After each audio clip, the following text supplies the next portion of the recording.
But I can't represent myself. I am myself. I'm a Moorish American national. You don't just come in and say, I'm my own country, I'm going to do what I want. So you're going. This so-called sovereign citizen just found out the hard way what happens when you push a judge too far.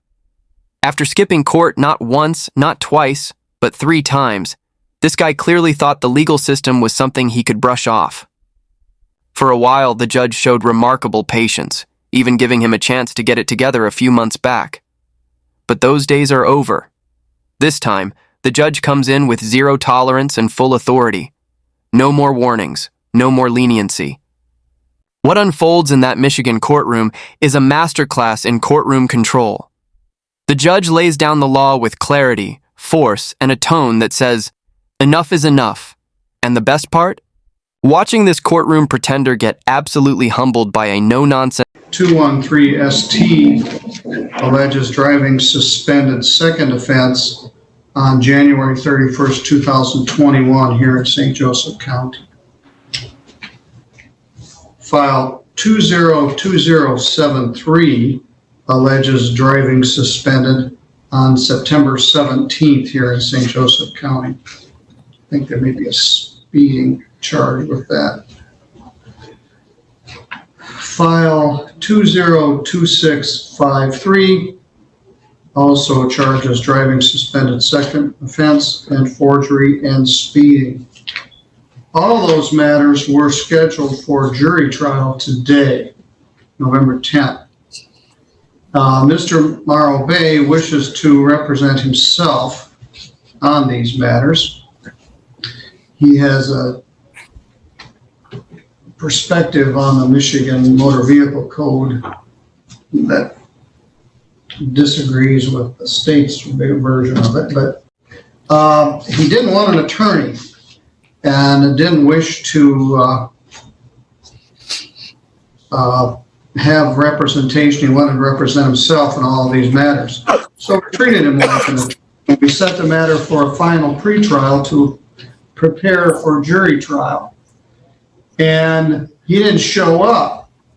So there are presently 3 arrest warrants for Mr. Morrow Bay's arrest for failing to appear for duly scheduled last pretrials about 3 weeks ago.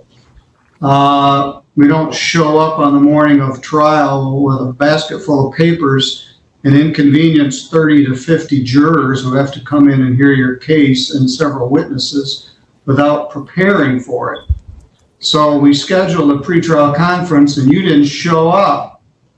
So I've called off the jurors for today and the prosecutor has called off all the witnesses. And there are currently 3 separate warrants for your arrest for failing to appear. But you're here now. I think I was unaware. We sent that to the address that you gave us. And if you're representing yourself, you need to act like you're representing yourself. We sent you duly notice to your Sage Street address in Kalamazoo. The same notice you got for this. I don't live there anymore, and I can't represent myself. I am myself. All right, well, I'm not clairvoyant. I don't know that you moved. So, Mr. McNair, you're driving me crazy. I'm going to put you in the waiting room. You're walking all over the place and flashing the screen and giving me vertigo, and you're sideways and upside down. And so I'll be with you in a bit. Don't go away. Yes, that's your position. Then you're not doing a very good job of it because you didn't tell me where you lived. You didn't show up for a pretrial while we prepare for this. And now you come rolling in with a hat on the morning that your 30 or 40 jurors are supposed to be here. That's not a very good way to do business. It's my religious headdress. I'm a Moorish American national. And honestly, there's something I've never been able to wrap my head around when it comes to these self-proclaimed sovereign citizens. Why do they always show up to court dressed like they just rolled out of bed? Hoodies, hats, no effort whatsoever, like they're on their way to the couch, not a courtroom. You're facing serious charges in front of a judge who clearly has jurisdiction. So why not at the very least show some respect and dress the part? This guy has already blown off 3 previous court dates. So yeah, it's no wonder the judge's patience has officially run dry. If you're going to walk in there planning to argue with the court, maybe try looking like you actually care about the outcome. Instead, it's like he's daring the judge not to take him seriously. And spoiler alert, the judge didn't. At this point, it's almost like they're trying to tank their own case on purpose. If I were the judge, I'd be thinking the exact same thing. Nope, you're not walking in here looking like that and expecting a free pass. On behalf of the prosecutor's office, Ms. Davis, do you have any thought on this? Your Honor, I would ask that he be held in contempt for failing to appear at the last pretrial. I would also ask that an order enter regarding discovery if all of these items that he's holding on to are intended to be used as exhibits at the trial. I would like to have copies of those so that we can be prepared. Also, I'd like to have our motion for joinder of the cases heard so we can settle that matter prior to choosing the jury and having another date set.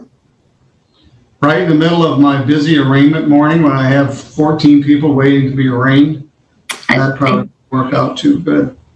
But it's all on him. He didn't show up. He also got notice of your motion. Mr. Morrow Bay, do you have documents that you were going to present as part of your defense? I mean, I mailed in documents and I never got a response.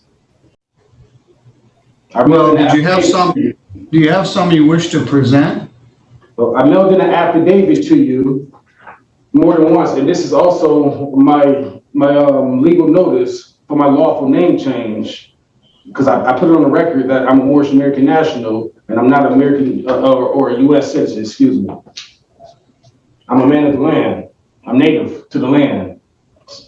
So a lot of these rules. Unlike a lot of court hearings out there, this one had a different energy, mainly thanks to Judge Middleton, who absolutely commanded the room. He kept things sharp, professional, and didn't let the sovereign citizen nonsense take over the session. He let the guy speak, just enough rope to let him dig his own legal grave. And that's smart, because once sentencing time comes, that off-the-wall talk is just more ammo the court can use to show how unserious this man is about the process. But the best part? When Judge Middleton calmly picks up the phone and calls the sheriff's office right there in court, like, yep, come get him. No yelling, no theatrics, just cold, calm justice. And this guy? He had the nerve to walk in after ignoring 3 court dates, rambling about how he doesn't identify as an American, yet somehow still wants to enjoy all the benefits of living in the country. Make it make sense. It's honestly wild. We're in 2025 now, and I remember thinking years ago that by this time, society would be more advanced, smarter, sharper, better. But it feels like some folks have taken a left turn into conspiracy land and never came back. I get it. Social media, misinformation, echo chambers, it's a lot. But watching these folks act like reality doesn't apply to them, that's what makes these hearings so fascinating. It's the collision of fantasy and real-world consequences, and Judge Middleton handled it like a pro. Anyway, I'm curious. Do you think the judge went too far? Or did this guy get exactly what he had coming? Drop your thoughts in the comments.